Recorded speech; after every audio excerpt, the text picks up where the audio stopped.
जय भोलेनाथ। स्वागत है आप सभी का बरगदेश्वर महादेव मंदिर उन्नाव के YouTube चैनल पर। आज हम अपने दैनिक प्रवचन में पद्म पुराण का पावन पाठ आरंभ कर रहे हैं। हमारा उद्देश्य है कि 18 पुराणों का ज्ञान हम रोजाना आप तक वीडियो के माध्यम से पहुंचाते रहें। हर दिन शाम 5 बजे नई वीडियो और शाम 7 बजे लाइव आरती दर्शन भी अवश्य देखें। चलिए भक्तिपूर्ण यात्रा की ओर बढ़ते हैं। जय भोलेनाथ। ओम श्री परमात्मने नमः। संक्षिप्त पद्म पुराण स्वर्गखंड ब्रह्मचारी के पालन करने योग्य नियम। अध्याय 88। ऋषियों ने पूछा, सूत जी, कर्मयोग कैसे किया जाता है जिसके द्वारा आराधना करने पर भगवान विष्णु प्रसन्न होते हैं? महाभाग, आप वक्ताओं में श्रेष्ठ हैं, अतः हमें ये बात बताइए जिसके द्वारा मुमुक्षु पुरुष सबके ईश्वर भगवान श्रीहरि की आराधना कर सके। वह समस्त लोकों की रक्षा करने वाला धर्म क्या वस्तु है, उसका वर्णन कीजिए। उसके श्रवण की इच्छा से ये ब्राह्मण लोग आपके सामने बैठे हैं। सूत जी बोले, महर्षियों, पूर्व काल में अग्नि के समान तेजस्वी ऋषियों ने सत्यवती के पुत्र व्यास जी से ऐसा ही प्रश्न किया था। उसके उत्तर में उन्होंने जो कुछ कहा था उसे आप लोग सुनिए। व्यास जी ने कहा, ऋषियों, मैं सनातन कर्मयोग का वर्णन करूंगा, तुम सब लोग ध्यान देकर सुनो। कर्मयोग ब्राह्मणों को अक्षय फल प्रदान करने वाला है। पहले की बात है, प्रजापति मनु ने श्रोता बनकर बैठे हुए ऋषियों के समक्ष ब्राह्मणों के लाभ के लिए वेद प्रसिद्ध संपूर्ण विषयों का उपदेश किया था। वह उपदेश संपूर्ण पापों को हरने वाला, पवित्र और मुनि समुदाय द्वारा सेवित है। मैं उसी का वर्णन करता हूँ, तुम लोग एकाग्रचित होकर श्रवण करो। श्रेष्ठ ब्राह्मण को उचित है कि वह अपने गृहसूत्र में बताई हुई विधि के अनुसार गर्भ या जन्म से 8वें वर्ष में उपनयन होने के पश्चात वेदों का अध्ययन आरंभ करे। दंड, मेखला, यज्ञोपवीत और हिंसारहित कालामृगचर्म धारण किए मुनिवेश में रहे, भिक्षा का अन्न ग्रहण करे और गुरु का मुंह जोहते हुए सदा उनके हित में संलग्न रहे। ब्रह्मा जी ने पूर्व काल में यज्ञोपवीत बनाने के लिए ही कपास उत्पन्न किया था। ब्राह्मणों के लिए 3 आवृत्ति करके बनाया हुआ यज्ञोपवीत शुद्ध माना गया है। द्विज को सदा यज्ञोपवीत धारण किए रहना चाहिए। अपनी शिखा को सदा बांधे रखना चाहिए। इसके विपरीत बिना यज्ञोपवीत पहने और बिना शिखा बांधे जो कर्म किया जाता है वह विधिपूर्वक किया हुआ नहीं माना जाता। वस्त्र रुई जैसा सफेद हो या गेरुआ फटा न हो, तभी उसे ओढ़ना चाहिए तथा वही पहनने के योग्य माना गया है। इनमें भी श्वेत वस्त्र अत्यंत उत्तम है। उससे भी उत्तम और शुभ आच्छादन काला मृगचर्म माना गया है। जनेऊ गले में डालकर दाहिना हाथ उसके ऊपर कर ले और बाईं बाह अथवा कंधे पर उसे रखे तो वह उपवीत कहलाता है। यज्ञोपवीत को सदा इसी तरह रखना चाहिए। कंठ में माला की भांति पहना हुआ जनेऊ निवीत कहा गया है। ब्राह्मणों, बाईं बाह बाहर निकालकर दाहिनी बाह या कंधे पर रखे हुए जनेऊ को प्राचीनावीत अपसव्य कहते हैं। इसका पितृकार्य, श्राद्ध, तर्पण आदि में उपयोग करना चाहिए। हवन गृह में, गौशाला में, होम और जप के समय, स्वाध्याय में, भोजन काल में, ब्राह्मणों के समीप रहने पर, गुरुजनों तथा दोनों काल की संध्या की उपासना के समय तथा साधु पुरुषों से मिलने पर सदा उपवीत के ढंग से ही जनेऊ पहनना चाहिए। यही सनातन विधि है। ब्राह्मण के लिए 3 आवृत्ति की हुई मूंज की ही मेखला बनानी चाहिए। मूंज न मिलने पर कुछ से भी मेखला बनाने का विधान है। मेखला में गांठ 1 या 3 होनी चाहिए। द्विज बांस अथवा पलाश का दंड धारण करे। दंड उसके पैर से लेकर सिर के केश तक लंबा होना चाहिए, अथवा किसी भी यज्ञोपयोगी वृक्ष का दंड जो सुंदर और छिद्र आदि से रहित हो वह धारण कर सकता है। द्विज सवेरे और सायंकाल में एकाग्रचित होकर संध्योपासन करे। जो काम, लोभ, भय अथवा मोहवश संध्योपासन त्याग देता है वह गिर जाता है। संध्या करने के पश्चात द्विज प्रसन्नचित होकर सायंकाल और प्रातः काल में अग्निहोत्र करे। फिर दोबारा स्नान करके देवताओं, ऋषियों और पितरों का तर्पण करे। इसके बाद पत्र, पुष्प, फल, जौ और जल आदि से देवताओं की पूजा करे। प्रतिदिन आयु और आरोग्य की सिद्धि के लिए तंद्रा और आलस्य आदि का परित्याग करके मैं आमुख हूँ और आपको प्रणाम करता हूँ, इस प्रकार अपने नाम, गोत्र आदि का परिचय देते हुए धर्मतः अपने से बड़े पुरुषों को विधिपूर्वक प्रणाम करे और इस प्रकार गुरुजनों को नमस्कार करने का स्वभाव बना ले। नमस्कार करने वाले ब्राह्मण को बदले में आयुष्मान भव सौम्य कहना चाहिए तथा उसके नाम के अंत में प्लूताकार का उच्चारण करना चाहिए। यदि नाम हलंत हो तो अंतिम हल के आदि का अक्षर प्लूत बोलना चाहिए। जो ब्राह्मण प्रणाम के बदले उक्त रूप से आशीर्वाद देने की विधि नहीं जानता वह विद्वान पुरुष के द्वारा प्रणाम करने के योग्य नहीं है। जैसा शूद्र है वैसा ही वह भी है। अपने दोनों हाथों को विपरीत दिशा में करके गुरु के चरणों का स्पर्श करना उचित है, अर्थात अपने बाएं हाथ से गुरु के बाएं चरण का और दाहिने हाथ से दाहिने चरण का स्पर्श करना चाहिए। शिष्य जिनसे लौकिक, वैदिक तथा आध्यात्मिक ज्ञान प्राप्त करता है, उन गुरुदेव को वह पहले प्रणाम करे। जल, भिक्षा, फूल और समिधा इन्हें दूसरे दिन के लिए संग्रह न करे, प्रतिदिन जाकर आवश्यकता के अनुसार ले आए। देवता के निमित्त किए जाने वाले कार्यों में भी जो इस तरह के दूसरे दूसरे आवश्यक सामान है, उनका भी अन्य समय के लिए संग्रह न करे। ब्राह्मण से भेंट होने पर कुशल पूछे, क्षत्रिय से अनामे, वैश्य से क्षेम और शूद्र से आरोग्य का प्रश्न करे। उपाध्याय, गुरु, पिता, बड़े भाई, राजा, मामा, श्वशुर, नाना, दादा, वर्ण में अपने से श्रेष्ठ व्यक्ति तथा सपिता का भाई ये पुरुषों में गुरु माने गए हैं। माता, नानी, गुरुपत्नी, बुआ, मौसी, सास, दादी, बड़ी बहन और दूध पिलाने वाली धाय, इन्हें स्त्रियों में गुरु माना गया है। ये गुरुवर्ग माता और पिता के संबंध से है, ऐसा जानना चाहिए तथा मन, वाणी और शरीर की क्रिया द्वारा इनके अनुकूल आचरण करना चाहिए। गुरुजनों को न देखते ही उठकर खड़ा हो जाए और हाथ जोड़कर प्रणाम करे। इनके साथ एक आसन पर न बैठे, इनसे विवाद न करे। अपने जीवन की रक्षा के लिए भी गुरुजनों के घर साथ द्वेषपूर्वक बातचीत न करे। अन्य गुणों के द्वारा ऊंचा उठा हुआ पुरुष भी गुरुजनों से द्वेष करने के कारण नीचे गिर जाता है। समस्त गुरुजनों में भी 5 विशेष रूप से पूज्य हैं। उन 5 में भी पहले पिता, माता और आचार्य, ये 3 सर्वश्रेष्ठ हैं। उनमें भी माता सबसे अधिक सम्मान के योग्य है। उत्पन्न करने वाला पिता, जन्म देने वाली माता, विद्या का उपदेश देने वाला गुरु, बड़ा भाई और स्वामी, ये 5 परम पूज्य गुरु माने गए हैं। कल्याणकामी पुरुष को चाहिए कि अपने पूर्ण प्रयत्न से अथवा प्राण त्याग कर भी इन 5 का विशेष रूप से सम्मान करे। जब तक पिता और माता ये दोनों जीवित हों, तब तक सब कुछ छोड़कर पुत्र उनकी सेवा में संलग्न रहे। पिता माता यदि पुत्र के गुणों से भली भांति प्रसन्न हो, तो वह पुत्र उनकी सेवारूप कर्म से ही संपूर्ण धर्मों का फल प्राप्त कर लेता है। माता के समान देवता और पिता के समान गुरु दूसरा नहीं है। उनके किए हुए उपकारों का बदला भी किसी तरह नहीं हो सकता। अतः मन, वाणी और क्रिया द्वारा सदा उन दोनों का प्रिय करना चाहिए। उनकी आज्ञा के बिना दूसरे किसी धर्म का आचरण न करे। तारांकन, परंतु ये निषेध मोक्षरूपी फल देने वाले नित्य नैमित्तिक कर्मों को छोड़कर ही लागू होता है। मोक्ष के साधनभूत नित्य नैमित्तिक कर्म अनिवार्य हैं, उनका अनुष्ठान होना ही चाहिए। उनके लिए किसी की अनुमति लेना आवश्यक नहीं है। ये धर्म के सार तत्व का उपदेश किया गया है। यह मृत्यु के बाद भी अनंत फल को देने वाला है।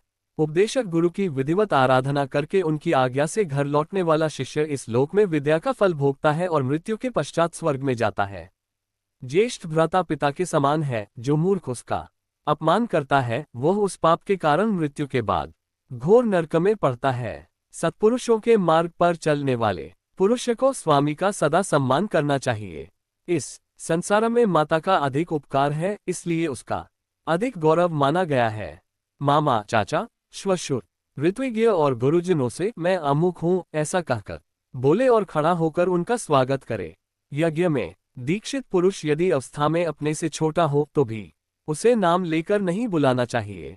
धर्मज्ञ पुरुष को उचित है कि वह उससे भोह और भावत, आप आदि कहकर बात करे। ब्राह्मण और क्षत्रिय आदि के द्वारा भी वह सदा सादर नमस्कार के योग्य और पूजनीय है। उसे मस्तक झुकाकर प्रणाम करना चाहिए। क्षत्रिय आदि यदि ज्ञान, उत्तम कर्म एवं श्रेष्ठ गुणों से युक्त होते हुए अनेक शास्त्रों के विद्वान हो तो भी ब्राह्मण के द्वारा नमस्कार के योग्य कदापि नहीं है। ब्राह्मण अन्य सभी वर्णों के लोगों से स्वस्ति कहकर बोले, ये श्रुति की आज्ञा है। एक वर्ण के पुरुष को अपने समान वर्ण वालों को प्रणाम ही करना चाहिए। समस्त वर्णों के गुरु ब्राह्मण हैं। ब्राह्मणों के गुरु अग्नि है। स्त्री का एकमात्र गुरु पति है और अतिथि सबका गुरु है। विद्या, कर्म, वय, भाई बंधु और कुल, ये 5 सम्मान के कारण बताए गए हैं। इनमें पिछलों की अपेक्षा पहले उत्तरोत्तर श्रेष्ठ हैं। ब्राह्मणादि 3 वर्षों में जहां इन 5 में से अधिक एवं प्रबल गुण होते हैं, वही सम्मान के योग्य समझा जाता है। 10वीं 90 वर्ष से ऊपर की अवस्था को प्राप्त हुआ शूद्र भी सम्मान के योग्य होता है। ब्राह्मण, स्त्री, राजा, नेत्रहीन, वृद्ध, भार से पीड़ित मनुष्य, रोगी तथा दुर्बल को जाने के लिए मार्ग देना चाहिए। ब्रह्मचारी प्रतिदिन मन और इंद्रियों को संयम में का रखते हुए शिष्ट पुरुषों के घरों से भिक्षा ले आए तथा गुरु को निवेदन कर दे। फिर गुरु उसमें से जितना भोजन के लिए दें, उनकी आज्ञा के अनुसार उतना ही लेकर मौन भाव से भोजन करे। उपनयन संस्कार से युक्त श्रेष्ठ ब्राह्मण भावत शब्द का पहले प्रयोग करके अर्थात भवती भिक्षा में देही कहकर भिक्षा मांगे। र क्षत्रिय ब्रह्मचारी वाक्य के बीच में और वैश्य अंत में भवत शब्द का प्रयोग करे, अर्थात क्षत्रिय भिक्षा भवती में देही और वैश्य भिक्षा में देही भवती कहे। ब्रह्मचारी सबसे पहले अपनी माता, बहन अथवा मौसी से भिक्षा मांगे। अपने सजातीय लोगों के घरों में ही भिक्षा मांगे अथवा सभी वर्णों के घर से भिक्षा ले आए। भिक्षा के संबंध में दोनों ही प्रकार का विधान मिलता है, किंतु पतित आदि के घर से भिक्षा लाना वर्जित है। जिनके यहाँ वेदाध्ययन और यज्ञों की परंपरा बंद नहीं है, जो अपने कर्म के लिए सर्वत्र प्रशंसित है, उन्हीं के घरों से जितेंद्रिय ब्रह्मचारी प्रतिदिन भिक्षा ले आए। गुरु के कुल में भिक्षा न मांगे। अपने कुटुंब, कुल और संबंधियों के यहाँ भी भिक्षा के लिए न जाए। यदि दूसरे घर न मिले तो यथासंभव ऊपर बताए हुए पूर्व गृहों का परित्याग करके भिक्षा ले सकता है। यदि पूर्व कथनानुसार योग्य घर मिलना असंभव हो जाए तो समूचे गांव में भिक्षा के लिए विचरण करे। उस समय मन को काबू में रखकर मौन रहे और इधर उधर दृष्टि न डाले। इस प्रकार सरलभाव से आवश्यकतानुसार भिक्षा का संग्रह करके भोजन करे। सदा जितेंद्रिय रहे, मौन रहकर एवं एकाग्रचित हो व्रत का पालन करने वाला ब्रह्मचारी प्रतिदिन भिक्षा के अन्न से ही जीवन निर्वाह करे, एक स्थान का अन्न न खाए। भिक्षा से किया हुआ निर्वाह ब्रह्मचारी के लिए उपवास के समान माना गया है। ब्रह्मचारी भोजन को सदा सम्मान की दृष्टि से देखे। गर्भ में आकर अन्न की गर्हना न करे, उसे देखकर हर्ष प्रकट करे, मन में प्रसन्न हो और सब प्रकार से उसका अभिनंदन करे। अधिक भोजन आरोग्य, आयु और स्वर्गलोक की प्राप्ति में हानि पहुंचाने वाला है, वह पुण्य का नाशक और लोक निंदित है, इसलिए उसका परित्याग कर देना चाहिए। पूर्वाभिमुख होकर अथवा सूर्य की ओर मुंह करके अन्न का भोजन करना उचित है। उत्तराभिमुख होकर कदापि भोजन न करे, ये भोजन की सनातन विधि है। भोजन करने वाला पुरुष हाथ पैर धो शुद्ध स्थान में बैठकर पहले जल से आचमन करे, फिर भोजन के पश्चात भी उसे 2 बार आचमन करना चाहिए। भोजन करके, जल पीकर, सोकर उठने पर और स्नान करने पर, गलियों में घूमने पर, ओठ चाटने या स्पर्श करने पर, वस्त्र पहनने पर, वीर्य, मूत्र और मल का त्याग करने पर, अनुचित बात कहने पर, थूकने पर, अध्ययन आरंभ करने के समय, खांसी तथा दम उठने पर, चौराहे या श्मशान भूमि में घूमकर लौटने पर तथा दोनों संध्याओं के समय श्रेष्ठ द्विज आचमन किए होने पर भी फिर आचमन करे। चांडालों और मलेच्छों के साथ बात करने पर, स्त्रियों, शूद्रों तथा झूठे मुंह वाले पुरुषों से वार्तालाप होने पर, झूठे मुंह वाले पुरुष अथवा झूठे भोजन को देख लेने पर तथा आंसू या रक्त गिरने पर भी आचमन करना चाहिए। अपने शरीर से स्त्रियों का स्पर्श हो जाने पर, अपने बालों तथा खिसककर गिरे हुए वस्त्र का स्पर्श कर लेने पर धर्म की दृष्टि से आचमन करना उचित है। आचमन के लिए जल ऐसा होना चाहिए जो गर्म न हो, जिसमें फेन न हो तथा जो खारा न हो। पवित्रता की इच्छा रखने वाला पुरुष सर्वदा पूर्वाभिमुख या उत्तराभिमुख बैठकर ही आचमन करे। उस समय सिर अथवा गले को ढके रहे तथा बाल और चोटी को खुला रखे। कहीं से आया हुआ पुरुष दोनों पैरों को धोए बिना पवित्र नहीं होता। विद्वान पुरुष सीढ़ी पर या जल में खड़ा होकर अथवा पगड़ी बांधे आचमन न करे। बरसती हुई धारा के जल से अथवा खड़ा होकर या हाथ से ओलीचे हुए जल के द्वारा आचमन करना उचित नहीं है। एक हाथ से दिए हुए जल के द्वारा अथवा बिना यज्ञोपवीत के भी आचमन करना निषिद्ध है। खड़ाऊ पहने हुए अथवा घटने की बाहर हाथ करके भी आचमन नहीं करना चाहिए। बोलते, हंसते, किसी की ओर देखते तथा बिछौने पर लेटे हुए भी आचमन करना निषिद्ध है। जिस जल को अच्छी तरह देखा न गया हो, जिसमें फेन आदि हो, जो शूद्र के द्वारा अथवा अपवित्र हाथों से लाया गया हो तथा जो खारा हो, ऐसे जल से भी आचमन करना अनुचित है। आचमन के समय अंगुलियों से शब्द न करे, मन में दूसरी कोई बात न सोचे। हाथ से बिलोड़े हुए जल के द्वारा भी आचमन करना निषिद्ध है। ब्राह्मण उतने ही जल से आचमन करने पर पवित्र हो सकता है जो हृदय तक पहुंच सके। क्षत्रिय कंठ तक पहुंचने वाले आचमन के जल से शुद्ध होता है। वैश्य जिह्वा से जल का आस्वादन मात्र कर लेने से पवित्र होता है और स्त्री तथा शूद्र जल के स्पर्श मात्र से शुद्ध हो जाते हैं। अंगूठे की जड़ के भीतर की रेखा में ब्राह्म तीर्थ बताया जाता है। अंगूठे और तर्जनी के बीच के भाग को पितृतीर्थ कहते हैं। कानी अंगुली के मूल से पीछे का भाग प्राजापत्य तीर्थ कहलाता है। अंगुलियों का अग्रभाग देव तीर्थ माना गया है, उसी को आर्ष तीर्थ भी कहते हैं।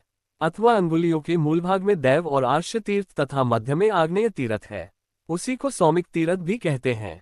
ये जानकर मनुष्य मोह में नहीं पड़ता। ब्राह्मण सदा ब्राह्म तीर्थ से ही आचमन करे अथवा देव तीर्थ से आचमन की इच्छा रखे, किंतु पितृ तीर्थ से कदापि आचमन न करे। पहले मन और इंद्रियों को संयम में रखकर ब्राह्म तीर्थ से 3 बार आचमन करे, फिर अंगूठे के मूल भाग से मुंह को पोंछते हुए उसका स्पर्श करे। तत्पश्चात अंगूठे और अनामिका अंगुलियों से दोनों नेत्रों का स्पर्श करे। फिर तर्जनी और अंगूठे के योग से नाक के दोनों छिद्रों का, कनिष्ठा और अंगूठे के संयोग से दोनों कानों का, संपूर्ण अंगुलियों के योग से हृदय का, करतल से मस्तक का और अंगूठे से दोनों कंधों का स्पर्श करे। द्विज 3 बार जो जल का आचमन करता है उससे ब्रह्मा, विष्णु और महादेव जी तृप्त होते हैं, ऐसा हमारे सुनने में आया है। मुख का परिमार्जन करने से गंगा और यमुना को तृप्ति होती है। दोनों नेत्रों के स्पर्श से सूर्य और चंद्रमा प्रसन्न होते हैं।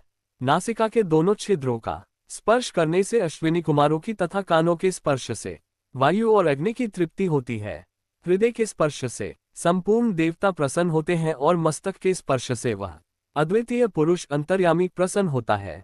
मधुपक, सोमरसपान, फल, मूल तथा गन्ना इन सब के खाने पीने में मनुजी ने दोष नहीं बताया है, उससे मुंह जूठा नहीं होता। अन्न खाने या जल पीने के लिए प्रवृत्त होने वाले मनुष्य के हाथ में यदि कोई वस्तु हो तो उसे पृथ्वी पर रखकर आचमन के पश्चात उस पर भी जल छिड़क देना चाहिए। जिस वस्तु को हाथ में लिए हुए मनुष्य अपना मुंह जूठा करता है, उसे यदि पृथ्वी पर न रखे तो वह स्वयं भी अशुद्ध ही रह जाता है। वस्त्र आदि के विषय में विकल्प है, उसे पृथ्वी पर रखा भी जा सकता है और नहीं भी उसका स्पर्श करके आचमन करना चाहिए। रात के समय जंगल में चोर और व्याघ्रों से भरे हुए रास्ते पर चलने वाला पुरुष द्रव्य हाथ में लिए हुए भी मलमूत्र का त्याग करके दूषित नहीं होता। यदि दिन में शौच जाना हो तो जनेऊ को दाहिने कान पर चढ़ाकर उत्तराभिमुख हो मलमूत्र का त्याग करे। यदि रात्रि में जाना पड़े तो दक्षिण की ओर मुंह करके बैठना चाहिए।